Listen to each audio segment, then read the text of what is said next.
अवधूत चिंतन श्री गुरुदेव दत्त श्री स्वामी समर्थ. मी यामध्ये आपले योग्य मार्गदर्शन करणारे, प्रत्येक संकटातून अडचणीतून आपला अलगदपणे बाहेर काढणारे आणि कुठल्याही संकटाची झळ आपल्याला न पोहोचू देणारे. सगळ्यात महत्वाचं, ज्यावेळेस एखाद्या संकटामध्ये अडचणीमध्ये आपण ज्यावेळेस अडकतो, आपला आत्मविश्वास खच्चीकरण होऊन जात असतं, आत्मविश्वास काही सुद्धा शिल्लक राहत नाही. त्यावेळेस आपल्या समोर ज्यावेळेस एक वाक्य दिसतं किंवा आपल्याला ज्यावेळेस ते आपल्याला ऐकायला मिळतं, भिवू नकोस मी तुझ्या पाठीशी आहे, त्यावेळेस एक सगळ्यात मोठा आधार आपल्याला प्राप्त होतो आणि असं वाटतं की एक मोठी शक्ती आपल्या पाठीशी आहे.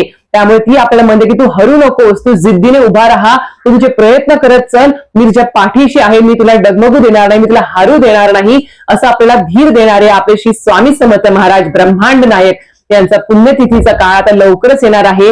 त्यामुळे आजच्या व्हिडिओमध्ये आपण हेच पाहणार आहोत की श्री स्वामी समर्थ महाराजांची पुण्यतिथीचा दिवस कधी आहे, नेमकी तारीख काय आहे. सोबतच या पुण्यतिथीच्या निमित्ताने जो आपल्या प्रत्येक दिंडोरी स्वामी समर्थ केंद्रामध्ये प्रत्येक वर्षी अखंड नामजप यज्ञ सप्ताह काळ सुरू होत असतो, तो केव्हा सुरू होतो आहे, संपणार आहे, याबद्दल देखील माहिती जाणून घेणार आहोत.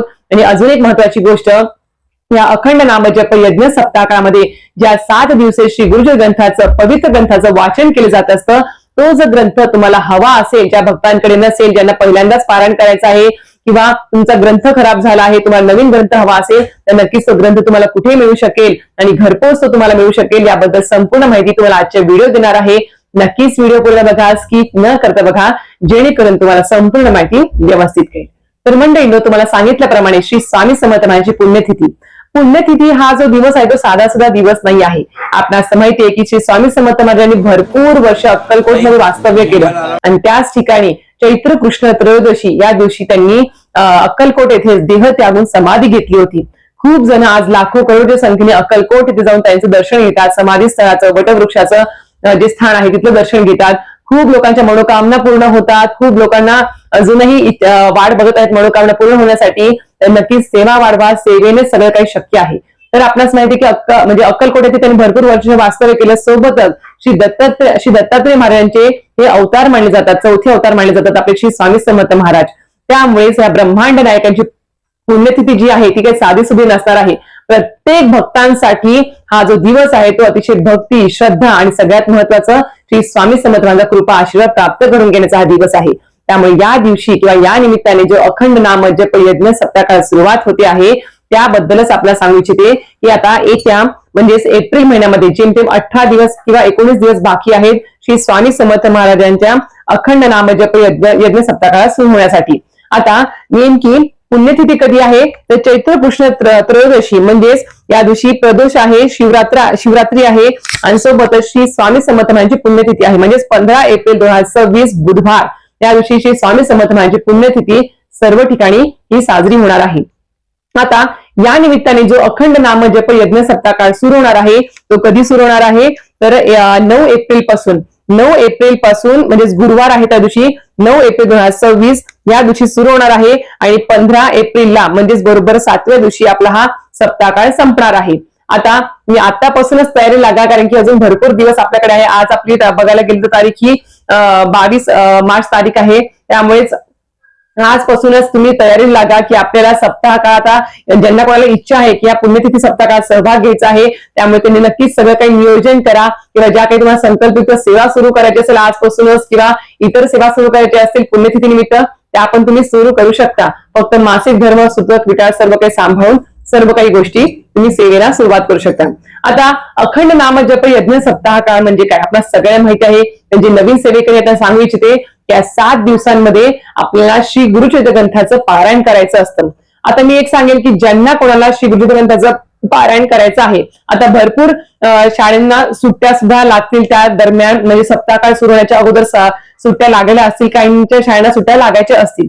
तर मी एकच सांगेल की त्यावेळेस तुम्हाला महिलांना जर काही धावपळ नसेल, पुरुषांना काही धावपळ नसेल कामाची, तर नक्कीच आवर्जून जवळच्या दिंडोरी स्वामी समर्थ केंद्रामध्ये सामूहिक पद्धतीने तिथे तुम्ही सहभाग नोंदवा.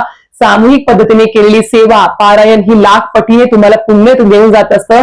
तुमचे प्रारब्धाचे भोग हे त्या सेवेने भरपूर प्रमाणात कमी होत असतात. त्यामुळे सामूहिक सेवेला जास्तीत जास्त तुम्ही महत्व द्या. अखंड नाम जप यज्ञ सप्ताह काळामध्ये आपल्याला 7 दिवस श्री गुरुचरित्र ग्रंथाचं पारायण करायचं असतं. अतिशय पवित्र ग्रंथ हा आहे. आपल्या आयुष्यातल्या सर्व संकटांचं एकच मी सांगेल किंवा उत्तर आहे ते म्हणजे श्री गुरुचरित्र ग्रंथ. जेव्हा केव्हा वाटेल की आपण संकटात अडकलो आहे, अडचणीमध्ये अडकलेलो आहे किंवा एखादी इच्छा पूर्ण व्हावी अशी वाटत आहे, तर नक्की सांगेल की श्री गुरुचरित्र ग्रंथाचं पारायण करावं. ज्यावेळेस तुमचं मन पवित्र आहे, ज्यावेळेस तुम्हाला असं वाटतं की नाही माझी इच्छा आहे की मला पारायण करायचं आहे, सर्व काही अडचणी म्हणजे मासिक धर्म विटळ सुद्धा असं काही नसेल तर नक्कीच तुम्ही पारायण करू शकता, काही हरकत नाही. म्हणून सांगते की श्री गुरुचरित्र ग्रंथ आयुष्यामध्ये खूप काही देणाऱ्या गोष्टी आहे. तुम्ही जर त्यातले प्रत्येक अध्याय जर वाचले तर ते आजतागायत घडत सुद्धा आहे त्या घटना. म्हणून सांगते की एवढा पवित्र आणि अतिशय अनमोल हा ग्रंथ आहे श्री गुरुचरित्र ग्रंथ. 5वा वेद मानला गेला आहे हा गुरुचरित्र ग्रंथ. त्यामुळे नक्कीच या अखंड नामजप यज्ञ सप्ताहामध्ये नक्कीच सहभाग नोंदवा. आणि ज्यांना शक्यच नाही आहे सामूहिक पद्धतीने सेवा करायला, त्यांनी घरी तरी नक्कीच पारायणाला सप्ताहाला सुरुवात करा. नक्की सांगेल की कारण की अजून भरपूर दिवस आहेत सप्ताहाला, जेमतेम मी सांगितल्याप्रमाणे 18-19 दिवस आहेत. त्यामुळे नक्कीच तयारी लागा. आपल्या जे काही आपला म्हणजे काय काय प्लॅनिंग करता येईल आणि कशा गोष्टी ऍडजस्ट करता येईल आपल्याला सप्ताहामध्ये सहभाग घेता येईल याबद्दल नक्कीच तुम्ही विचार करू शकता. अजून एक गोष्ट, या सप्ताह काळामध्ये ज्यांना पारायण करायला जमणार नाही ते विविध प्रकार सेवा करू शकता. या सप्ताह काळामध्ये 7 दिवस यज्ञ याग चालू असतो केंद्रामध्ये. तुम्ही त्या विविध यागांना तुम्ही सहभाग नोंदवू शकता. स्वाहाकार करून तिथे यज्ञ पेटला जातो आणि स्वाहाकार करून तिथे सेवा केली जाते, त्या सेवेत सहभाग नोंदवा. इतर तुम्ही प्रहर सेवा आहे सोबत तुम्ही त्या 7 दिवसामध्ये केंद्रामध्ये गाभाऱ्यामध्ये ज्या काही तुम्हाला जे काही कामं असतील, जे काही सेवा असेल तर सगळ्या सेवांमध्ये सहभाग नोंदवा. गाभारा स्वच्छ करणे असेल, चपलीच्या स्टँडला चप्पल लावणे असेल, आलेल्या सेवेकरांना मार्गदर्शन करणे असेल, विविध प्रकारची सेवा आहे. किंवा त्यावेळेस 7 दिवसामध्ये तिथे विविध प्रकारचे पाठ सुद्धा होत असतात, त्यामध्ये सहभाग नोंदवा. खूप मोठी ऊर्जा देऊन जातं. मी खरं सांगते, वर्षातून 2 वेळेस सप्ताह आपल्या केंद्रामध्ये असतो, दिंडोरी स्वामी समर्थ केंद्रात. तो म्हणजेच एक पुण्यतिथीचा सप्ताह काळ असेल तोच आणि दत्त जयंतीचा एक सप्ताह काळ. पण खरं सांगते आयुष्य वर्षभरामध्ये एवढी ऊर्जा देतं ना, खरं सांगते ते काही 7 दिवस आहेत ना कसे निघून जातात ते सुद्धा कळत नाही. म्हणून सांगते की नक्कीच येत्या 9 एप्रिल 2026 पासून ते 15 एप्रिल 2026 या 7 दिवसाच्या काळामध्ये नक्कीच सहभाग नोंदवा. अखंड नाम जप यज्ञ सप्ताह काळात सुरुवात होते आहे. अजून एक पर्वणीचा काळ आपल्याला चालून आला आहे. आताच प्रकट दिन झाला आणि तो लवकरच पुण्यतिथी पण येणार आहे. त्यामुळे आपल्याला भरपूर या चैत्र महिन्यामध्ये सेवा करायला मिळत आहे स्वामींच्या. आता नक्कीच करा. आणि नवीन मराठी वर्ष सुरू झालेलं आहे त्यामुळे आपल्याला सेवा करायला मिळत आहे. त्यामुळे वर्षभर आपलं नवीन मराठी वर्ष खूप काही स्वामींच्या आशीर्वादाने चांगलं जाऊ शकतं. फक्त सेवा जास्त मोठ्या प्रमाणात करायला सुरुवात करा. अजून एक गोष्ट, आता हा जो श्री गुरुचरित्र ग्रंथ तुम्हाला हवा असेल किंवा तुमचा ग्रंथ खराब झाला आहे, नवीन पाहिजे असेल तर नक्कीच मी तुम्हाला इथे एका दादांचा नंबर क्लिक करते आहे. हे दिंडोरी नाशिक दिंडोरी गुरुपीठ आपल्या सगळ्यांना माहिती असेल, नाशिक येथील तिथल्या एका दादांचा हा सेवेकरी दादांचा नंबर आहे.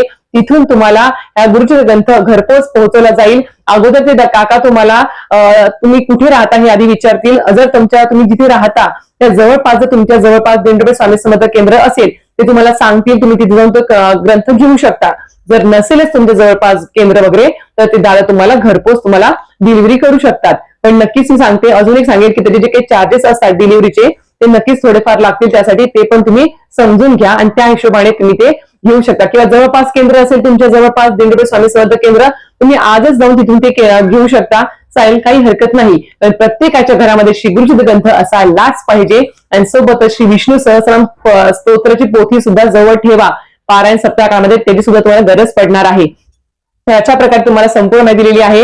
हा नंबर तुम्ही नक्की सेव्ह करून ठेवा. तुम्हाला इतर सुद्धा साहित्य जे काही हवे असेल तुम्ही त्यांना विचारा, ते तुम्हाला नक्कीच सांगतील, मार्गदर्शन योग्य पद्धतीने करतील. तर अशा प्रकारे आजचा व्हिडिओ माहिती आवडली असेल नक्कीच लाईक शेअर सबस्क्राईब करा. आणि हो काही प्रश्न असतील शंका असतील तर नक्कीच कमेंट बॉक्समध्ये विचारा. 100% त्याचे उत्तर द्यायचा मी प्रयत्न करेन. श्री स्वामी समर्थ.